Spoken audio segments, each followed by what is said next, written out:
नमस्कार दर्शक बंधु फेर थे आपको स्वागत करुचे ओडिया टीवी यूट्यूब चैनल।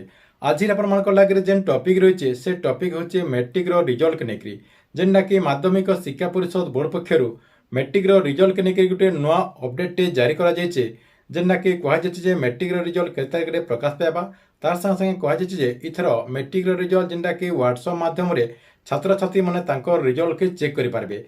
ताले मैट्रिक रिजल्ट के तारीख में प्रकाश पाइबा तार संगे संगे छात्र छात्री मैंने केन्ता करी निजर रिजल्ट के व्हाट्सएप माध्यम चेक करेंगे ई वीडियो माध्यम पूरा डिटेल जानीपारे से लगे वीडियो के गोटे लाइक कर दौन आउ जेन मैंने चैनल के नुआ आसते चैनल के सब्सक्राइब कर दौन।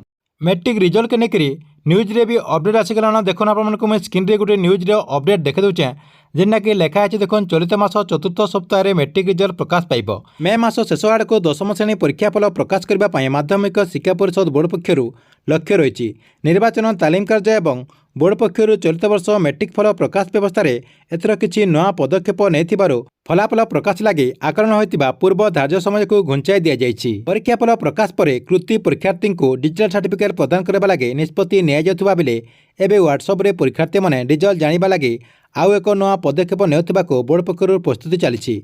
फल प्रकाश मात्र के परीक्षार्थी माने हाथ पांतरे रिजल्ट सीट पाई परिबा लगी बोर्ड पक्षर व्हाट्सएप रो ए सुविधा उपलब्ध करबा पई योजना रही। तेबे परीक्षार्थी माने फॉर्म पूरण समय जो मोबाइल नंबर रजिस्ट्रेशन करैथिले उक्त मोबाइल नंबर लिंक दिया आसंता 2 ରୁ 3 दिन मध्य ए संपर्क में चूड़ांत निष्पत्ति नियाजिबो बोली बोर्ड सूत्रରୁ सूचना रही। यह निष्पत्ति कार्यकारी हेले फल प्रकाश पाइबा मात्र के कृति परीक्षार्थी माने सेमानकर व्हाट्सएप रे सेमानकर रिजल्ट सीट सहजरे पाई परिबे बोली जଣା पड़िछि।